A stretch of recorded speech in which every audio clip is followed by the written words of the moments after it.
زمونږ په حکومت کې مشران دي دې کور ته موږ کینو تر هغه پورې چې زمونږ اواز د ایس نه ډي سي پورې ټولو ته رسېدلی نه او زمونږ خبره منل شوې نه زمونږ به احتجاجي.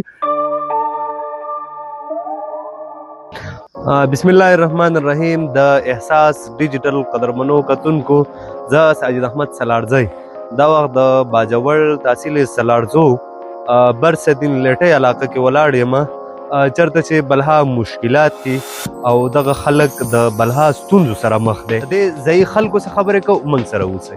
نشاګان او مینې سردار دی. موږ ټول مسالې داسې دي چې موږ ته سکول نشته دی، هسپتال راته نشته دی، سړک راته نشته دی. د ووټ په وخت کې راځي، د ووټ په وخت کې راشي او قرآنونه وکړه طلاقونه او بیا په هغه ورځ باندې چې تلې دې ته نه ویني. خو موږ له هېچا کار ونه کړ. موږ چې په دې علاقه ډېری چا لاله کار نه دی کړی او ښه خفیا خو نه ده دغه نه دی. موږ له څه کار نه دی. نوی سکول شوی واړه بې تعلیمه ډېر شو.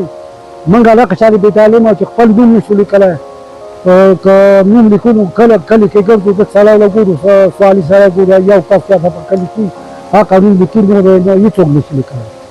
اول ستاسې د میډیا والا موږ ډېر شکریه ادا کوو چې په دې وخت تاسې زموږ خواته په دې حالاتو کې ځان راورسوو. داسې ده چې موږ ته د یو هېڅ انتظام نشته دی. د روډ همدغسې ده. دا څونه روډ چې تاسې ولده که کته پې لاړه که پورته پې لاړه نو په دې کې هم زموږ څخه چا د ایوب شهابالدین خان ګنټه 15 ورځې کار کړی کې 3 کلی دی وړاندې مخته دیجې پورې خو نور کې موږ سره چا د 20 روپۍ تعاون نه دی کړی. ټول راغلي دي زموږ د لرې کې بس جومات یې لیدلی دا موږ جومات یا اته جوماته خلک یو دلته داسې خلک هم نه دی. دا 2 جوماته دلته دي یو هلته د سیرۍ جومات ته وایي دې ته نشاګان وایي. خو نور موږ په احتجاج مجبور یو چې موږ بیا کوو.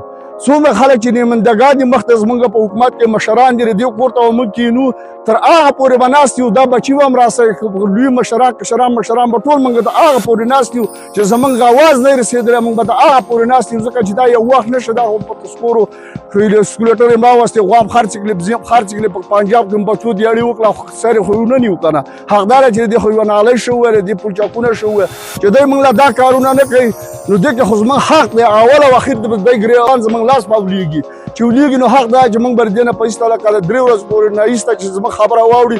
زموږ به دغه دی چې زموږ په پورې احتجاجي د دغو په کورونو په ورونو کې به موږ کینو تر هغه پورې چې زموږ اواز د ایس نه ډي سي پورې ټولو ته رسېدلی نه او زموږ خبره منل شوې نه زموږ به احتجاجي او زموږ به دغه یو ستاسې ډېره مننه چې په دې راتګ باندې او ډېره مهرباني چې تاسې زموږ له دې وخت خواله راغله.